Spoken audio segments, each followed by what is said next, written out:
All right, next topic. This is interesting. Health problems and radiation burns. Let's dig right into it. So Whoa.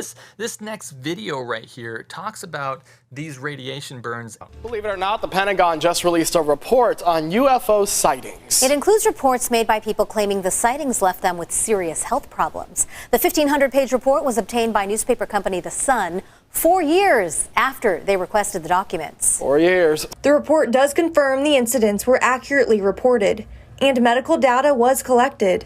Some people reported paralysis, perceived time loss, and marks left on their bodies. It leads scientists scratching their heads. These things just remain sort of mysteries, and you investigate it, and sometimes you just never come up with a good answer. This is an old report. This is something that came out last year, but I think it's interesting to bring up because it says that they're investigating health problems. And what they found out, as you read in the report, is these pilots, as they got closer to these things, they had radiation burns, basically sunburns on them. And one of the commonalities is they recognize that they have been in an amount of great, maybe radiation, maybe light. They often say light.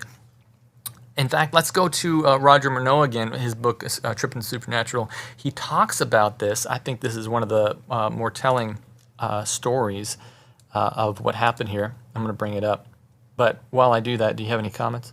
I was trying to think what could cause physical burns like that, if there's anything in the Bible that talks about it. Mm-hmm. I know that, when God, yeah, it's hard to know, man, because like when Moses was in the presence of God, he glowed and stuff, but I don't think he felt any pain. But I wonder, yeah, I'm curious to see what you got from Roger Renaud, Yeah, the one who's experienced. I have forgot about that. Yeah, that's right. Moses came down from being with the Lord and he glowed. It makes me think of the gamma rays that glows and makes things glow. Isn't that interesting? I'm not going to go too far with that. Roger says his satanic priests, the Luciferians, were reciting this to him, and this is just a short paragraph. While on my recent vacation in the USA, a chief counselor appeared in my hotel suite in Chicago with an urgent message. This is a priest talking. He said that a chief counselor, in other words, a spirit guide, appeared in Chicago with an urgent message that the person I had left in charge was about to wreck all the work of the spirits had done to bring you in touch with the society. He's talking to Roger Renaud, which I will tell you more about in the future. His brightness, talking about the spirit, his brightness was so dazzling that I could not look upon him. After giving me a few words of advice, he left, but the shock of the brightness to my eyes made it impossible for me to see correctly for about 30 minutes. For a few minutes later, I tried to dial a number and couldn't make out the numerals on the phone. Can you imagine? He couldn't make out the numerals on the phone. I had to dial the operator and ask for assistance. So this is the old days when you had to pick up the phone, you hit the thing and you try to dial the right number. But for half an hour, his eyes couldn't adjust due to the brightness. Now, I see how that doesn't quite correlate with the radiation thing, but it does correlate that these things, these bright glowing orbs, are giving off some kind of radiance. And isn't it interesting too that a lot of people point out in the Bible? I'm just making correlations that are kind of loose right now.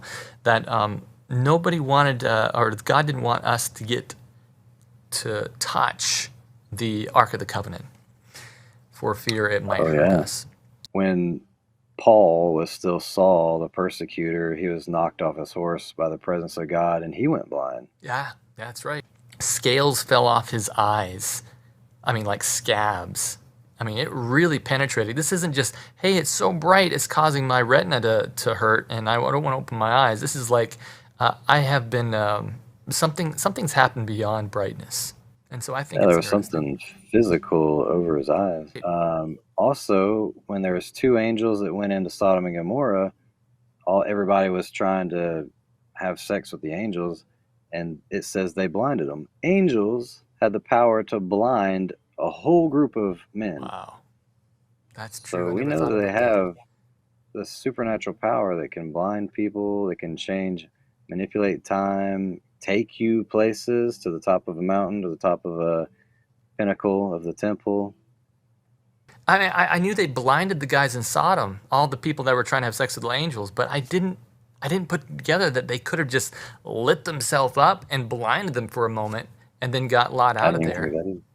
Wow. So I had one more clip just of this guy talking in his podcast that I watched this week. He was talking about it, and he was saying that he went to Skinwalker Ranch. Everyone knows about Skinwalker Ranch is high paranormal. And the government actually purchased it through a subsidiary company for a little while. And they said everyone that comes back says the same thing, and he's going to say the same thing that everyone says. So check this out. Dude, Skinwalker Ranch was really freaky going there. So tell me about it. So did you feel it? It's one of these things where it was anticlimactic the day I went. Not anticlimactic in that I think the team is awesome and the experience was really cool, but anticlimactic in that I didn't see a big ass UFO fly across the grounds, or nothing insanely paranormal happened. Like a tri-field meter went off because of high gamma radiation. But so nothing insane. But afterwards, I definitely felt like a few weird things happened in my life. Oh shoot! And like after you'd already left, like total hitchhiker vibe. Yeah. So hitchhiker vibe, we've heard that over and over again. Hitchhiker vibe is whenever people go to this thing, they don't really ever experience anything that's huge. But after they leave, and many government officials have said this too, I think Lozano alluded to this, where they go home and all of a sudden they have this type of thing that starts happening, some weird stuff starts happening, like it's something came back with them. And it's just practical jokes from spiritualism. But I thought that was interesting he said that. But number two, he mentioned and this is tying all back to the same topic we're on right now, the radiation. They had a little device with them, little I want to call it a tricorder.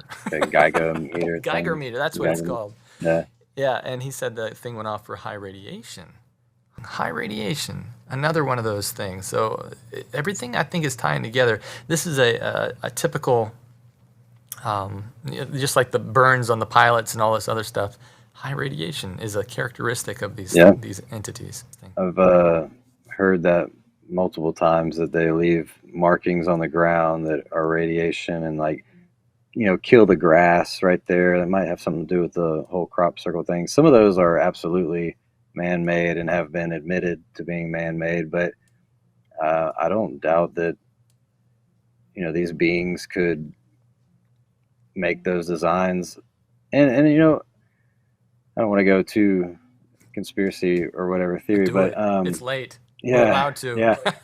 All right, so the government, guys. I do believe that there is secret military technology that's far beyond what we understand. I think that's pretty much common knowledge, and that they do reverse engineer, and they've tried to make UFOs and have made UFOs. There's photographs of it from the U.S. and the Nazis and all that. But even if there was an agenda to get people to believe in aliens, how easy would it be just to fly a drone over some farmer's field, and literally you can program drones to fly in any direction and use a laser to just burn markings in the ground. Mm-hmm. I mean, I've seen a whole drone show where each drone has a colored light, and they're literally making animations in the sky. Like, that's how easy they are to program. So how easy would it be just to burn some patterns in a farmer's field, and now all of a sudden, oh, this is proof aliens are real? Not really. Oh man, yeah, I'm gonna get into the crop circles and everything. I actually have a request. Many people asking, "Hey, can you cover this? This is an interesting topic." I don't even know much about it, but you're exactly right. In the drone shows and all kinds of other things, I mean, it should be easy almost now to mimic something that happens in the sky. Maybe they don't even have to use their special abilities, but I think we're going to see some pretty incredible things in the near future, this decade, I believe. But oh yeah, me too, this year. Thanks for watching this segment. Subscribe to our channel and join us every Thursday night for more daily strange topics and more. Find us on Discord by accessing patreon.com/strangenormal. See you there.